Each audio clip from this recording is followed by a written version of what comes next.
If you're a mom who's tired of scrolling and the way that your phone pulls at you all day long, but you're not quite sure if it's even possible to live without a smartphone in today's world, you're not alone. I've been there too. I used a flip phone for over a year, and even though I briefly went to an iPhone for YouTube, I actually am going back to the flip phone because honestly, it is so much better. Today, I'm sharing 6 of the biggest hangups that keep people from making the switch and the surprisingly simple ways to work around them. But before we jump in, I want to frame why this matters. Because this isn't just about phones, it's about how we manage our homes and our attention. Most people come to my channel to learn about how to build systems and routines to better manage their home, reduce overwhelm, and just be overall a more effective homemaker. But I've found that one of the most impactful systems isn't a planner or a checklist, it is simply removing the smartphone from the equation. Getting away from the smartphone has honestly made me a whole lot more focused at home. It's made me less anxious and reactive, more joyful, and far more present in my home with my family. It's almost like someone who drinks soda 3 times a day but wants to lose weight. Sure, there are habits and things that they can do to lose weight, like exercise, eat better, but cutting out the biggest source of empty calories and all of that sugar makes a drastic difference. The smartphone was the soda for me, and just simply cutting it out has made a world of difference for our home, historically and even now. Let's start with the first thing that I was most worried about whenever I gave up the smartphone and how I worked around it. The first hang up that I and a lot of other people have with flip phones is the texting in the group chats.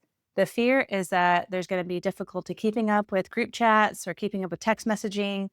And there's a fear that you're going to have a hard time staying connected with people. So, to be frank, texting and group messaging and all of that is absolutely possible on flip phones and other similar phones. Every single phone that is a feature phone and not a smartphone has workarounds and has different ways of doing this. The light phone has an actual touchscreen keyboard that you can use. I think now they actually have some dictation features where you can talk to text. I actually love that about mine. I have what's it called? Sunbeam F1 Pro, and I love this phone. So I've tried a few different smart or flip phones and feature phones, and this is by far my favorite one. And one thing that I do like about it is that you can text to talk to text. Sorry. So example, here's my husband's text message. Hello, husband. I love you. Don't know if you can see that, but it's very user friendly and it works well. That's exactly how I text people if I'm going to send a text message.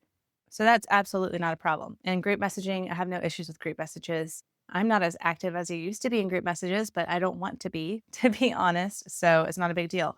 And that kind of goes into my next point is yes, things like dictation and talk to text. Yes, talk to text makes texting easier and a lot more accessible in today's world when a lot of people do text. But having a flip phone, I am not as attracted to texting. I don't actually want to get into texting conversations. I've let people know that.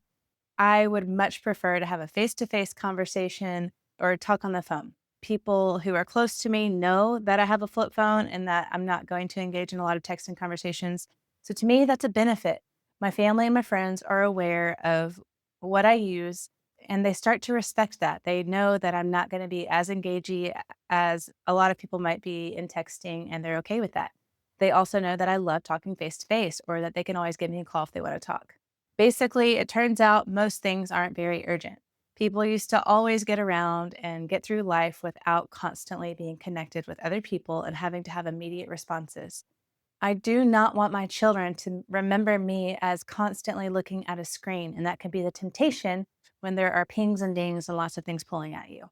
It's just not a blessing to the relationship, and honestly, it does not set a good example for whenever they one day have a phone. If you want to know more about my phone, you can look at the link that I'm going to put down below. Again, for me, I love it because you can text and you can call. There's no browser, there's no streaming anything. You can upload podcasts and music to the phone. You can use Waze for GPS and talk to text. Those are the features that I really loved about it. But again, if you want to check it out, you can look at the link that I'll put down below. Texting and group chats was one concern, but honestly, the bigger issue for me was maps. As a mom, I rely on directions all the time whenever I go out, especially if it's somewhere I'm familiar with. And to be honest, I am geographically challenged in a major way. So that was a big thing for me. So that is one major hangup that people have whenever they are thinking about switching to a flip phone or a similar feature phone. There's a fear that they're going to get lost mid-trip or have not any idea how to get somewhere, especially since we are so heavily reliant on navigation these days. So, three things to that point. The solution or the workaround, in short, is to simply plan. You can always get on your laptop, you can look up some directions if it's a longer trip, and simply print out the directions and use them in the car like we used to do. Another solution is you could buy a GPS to keep in your car. I don't know if you guys remember the TomToms, but there are multiple GPS devices that you can buy on Amazon for a pretty decent price.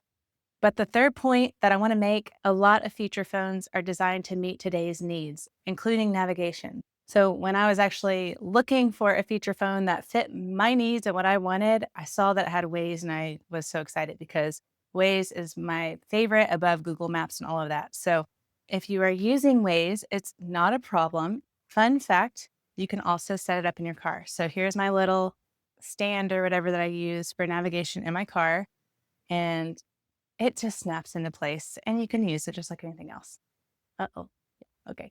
So anyway, so the flashlight is on. I'm that person. Um, Let me see if I can turn that off.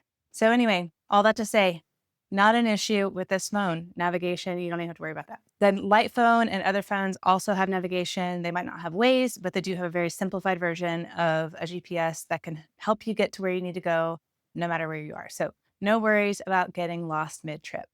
So, yes, you might have to plan ahead if your phone doesn't have any kind of navigation feature, which again is rare, but it simplifies things and also makes driving way safer without the temptation of ping or ding that's coming from your smartphone. Learning to plan ahead shows the importance of having simple rhythms in place at home that allow you to do this without stress or having to really think about it. That's why I created a free masterclass to help moms build some of those rhythms to help your home run a whole lot more smoothly, but also to help you manage logistics like this without stress. You can grab that down below. So back to it. Once I figured out maps, the next thing that I worried about or was most concerned about was photos. As a mom, I didn't want to miss capturing important memories and fun memories with my children just because I didn't have a smartphone. And I think a lot of you would say the same. Honestly, having a smartphone to take pictures is nice. It's convenient, like everything else that we use smartphones for. So it is a real pain point. If you have a flip phone, the picture quality is not the best. I'm going to go ahead and just say that. So you do need to get something else to mitigate that. And one workaround is to get, if you want some instant pictures that you can actually print and put in a book, I have actually used a Polaroid camera that I really enjoyed. So I'll use that if I want an instant picture to print and put in a book, like a baby book, that's what I use. But it's also very easy to buy a digital camera in today's world that you can keep in your purse and keep handy so that you can take some pictures. With having a digital camera, in my opinion, it's actually a whole lot more likely that you're going to get the benefit that you want whenever you're saying you want to have the ability to take pictures and to store memories of your children in these precious years. Whenever you have an iPhone, you can just take pictures on a whim. When you have a digital camera in your purse that you pull out, it does require more intentionality, but that also means that you're a whole lot more likely to treasure the pictures that you're taking and to print them and to have them as a keepsake rather than something that's on a cloud somewhere. Not to mention, this also allows you to be more present in the moment and enjoying the moments more often rather than feeling like you have to document every little thing. The truth is, we often tell ourselves that we need smartphones for things that we really care about, like cameras or making memories or staying connected. But to be honest, that's kind of a mirage. Sure, we have the ability to take thousands of pictures. I mean, in the few months that I had this iPhone, I have like 1,000 pictures on the camera roll. So I can't imagine what it's like to have an iPhone for years on end. But how many of those pictures do we actually look back on and keep? We used to take photos on cameras, go to the store, have them printed, and then put them into albums that we still treasure. Some of you may be like me and you love looking back at photo albums from whenever you were a kid because they were there for you to look at. There was scarcity then, and that scarcity made memories sacred.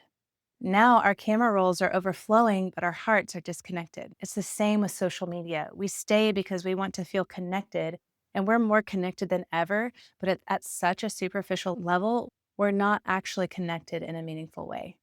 These devices take what we value the most, like memories and people, and make us believe that they're giving us more of it, when in reality, they're slowly stealing it. By the way, if we haven't met, I'm Lauren. I'm a homeschooling mom of five. And here on this channel, I help Christian homemakers build systems and routines that actually fit your life and your home. If that sounds like something you need, don't forget to like and subscribe so that you don't miss my weekly videos. Once I solved the photo piece, I had to figure out all the practical things that we use apps for, like Venmo, banking, things like that. So many things are app based. For me, roping all of those things into a weekly office day has been really helpful. And I've had that for a little while as part of the systems and routines that I talk about on this channel. In short, rather than picking up your phone and going to an app and ordering something or banking or whatever, instead of doing that on a whim all the time, you just batch all those tasks all together for one day, or you can do it at one period of time during the day. Most apps actually have a browser version. Venmo, you can get on your browser and make payments if you need to. As far as I know, most banking you are able to get on and make transactions or whatever on the internet. You can set bills up for auto pay. You can order groceries online and then go pick them up. And you do not need an app to pick up groceries. Usually, when you pull up, the sign has a phone number on it. You call them, you let them know you're there, you give them your name, and they'll bring out your groceries. For Amazon returns, you just print the QR code and you take it to the UPS store. So it does take, again, some intentionality and maybe some forethought. But if you've got this worked into your week and you get used to having an office day or you get used to doing some of these tasks all together, it really is not that difficult. It just takes getting used to. For me, with focusing all of those tasks that were spread out between apps and days and batching them all together at one point actually made life a whole lot simpler. I do not feel pressured to tend to everything in the moment, which is great for a mom who has a lot to deal with at home. That's the last thing we need is to be pulled in 10 different directions outside of the home. If I need help remembering to do something, I simply write it in my notebook. I actually made a video that talks about my notebooking system. It's pretty simple and straightforward, but I found it very helpful. I'll link that down below and you can check it out if you'd like to. While all these workarounds make life simpler, I've realized some deeper things in the process of figuring some of these things out. Some people say that the smartphone is just a tool, and it would be wise as Christians for us to learn how to use those tools. And I totally understand that perspective. I think it's wise to learn how to use some of these modern tools for our benefit and to further the kingdom. But I do think, after talking with my husband about this, I do think that smartphones are different. There are tools that can be used wisely, but the smartphone is different. It is not neutral. I'm sure we all know this at this point, but smartphones are designed to keep you hooked, very similarly to how cigarettes are designed to keep you addicted and keep coming back for more nicotine. Every color choice, every swipe, every notification is meant to grab your attention and to keep it for as long as possible because your time equals their profit. And they are highly incentivized to keep you on your phone. So I do not want to sound at all prescriptive here because that is not what I ever want to do. I think this is absolutely a conscience issue and a matter of wisdom. But hear me out. In a sense, whenever you choose to have a smartphone, you are inviting an adversary into your home. It is a tool that is vying for your attention. It's designed to pull you away and to keep you sucked in. And it's one that you're going to have to constantly resist in order to be faithful in your home and present with your family and really actually doing the things wholeheartedly in the way that you want to do them. So at some point, we have to ask, is having all this convenience at our fingertips really worth it? Is it really worth the trade offs? To me, personally, the cost is way more than the benefit. So, all that to say, handling banking and everyday apps without a smartphone turned out to be way easier than I expected. But what about the part of our phones that we use the most, like social media and keeping up with people and responding to emails, things like that? People are afraid that they're going to be cut off or feel like they're not connected. And all this took was ripping the Band-Aid. And to be honest, it is more of a relief than it is a concern. But all that to say, in short, not having a smartphone does not mean you're doing away with social media. It just means that you are free to actually be more intentional with your social media. You're not tempted to pick up the phone and scroll and check in all the time. You can batch that task with your other task. You can get on and very intentionally catch up with what you're wanting to catch up with. You can respond to whatever messages, and then you can move on with your life. And you most certainly will not be cut off from social connection. If anything, you're going to be more connected because it's going to be more likely that you'll have more intentional face to face conversations or phone calls. The result of being more unplugged from social media means that I'm more present in my home. My children see my eyes, and my family has my heart. When I am with them, I am there. I'm not half heartedly present, kind of in a fog, thinking about other things out there. Being unplugged from my phone in that way makes it much easier to be present. It also makes it easier to feel more calm, not so anxious. Overall, it's just a much healthier place to be. We're not meant to be in a million different directions. That's just not how God designed it. I'm really curious. What do you think about all this? Have you ever felt like your phone was pulling at you in an unhelpful way, but you didn't really know how to make a change? Let me know in the comments. I genuinely love hearing how other moms are walking this out. So I can share a lot of these workarounds and solutions, but the truth is, some of you will agree with me on a lot of this, but still hold onto your smartphone because you're afraid of the social cost. You're afraid of looking odd or maybe legalistic or out of touch for making the switch, and I get that. But if you've made it this far into the video, you're watching videos like this, you're researching different phones and looking up different ways to not be distracted, you already know that this little device is stealing something from you. Maybe it's your peace or your focus or just wholehearted attention that you're wanting to give to your family. If that's the case and you know what's best deep down, maybe it's time for you or you and your husband to talk about this and decide that you're done letting this roll over you.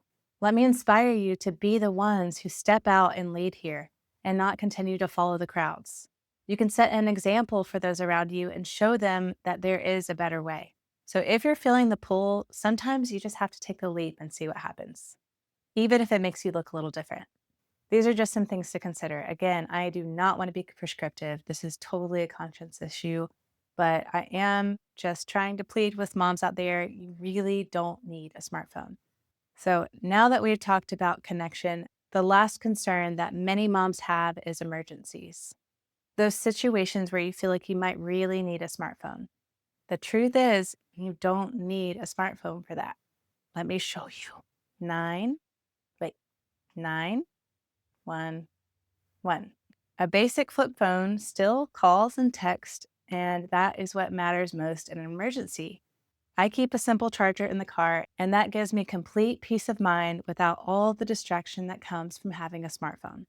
Hebrews tells us to cast off every sin and weight that entangles, and having a smartphone is not a sin. Absolutely not a sin. But it is a weight for so many of us. When something hinders us from running our race well and from loving our families with our full attention, it is worth it to consider laying that aside. For me, this was one of the most freeing choices I've made.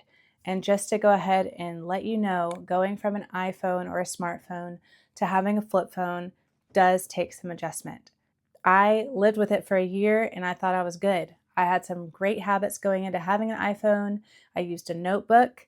I didn't really use social media until Charlie Kirk's assassination. And then I was very drawn to want to read and stay up to date with a lot of that and got sucked into social media in a way that I wasn't before. So that's what made me take the leap back to my flip phone. But then it also helped me see that I was sucked in more than I thought, even without social media and with all these healthy habits. So anyway, all that to say, it does take some adjustment to go back to having a flip phone because when you're used to all this convenience, you have to get used to being inconvenienced. But it's totally worth it, you guys. Again, this is one of the most freeing decisions I've made. Just get rid of it. And it's absolutely possible, but it doesn't just happen on its own. It takes intentionality and planning, and having simple rhythms is what makes it work. That's exactly what I'll walk you through in my free masterclass, where I teach you how to build some of these rhythms so that you can be fully present with your family and not dependent on a device. You can grab that down below. If you got value from this video, don't forget to like and subscribe. It really helps my channel. Thank you so much for watching, and I'll see you in the next one.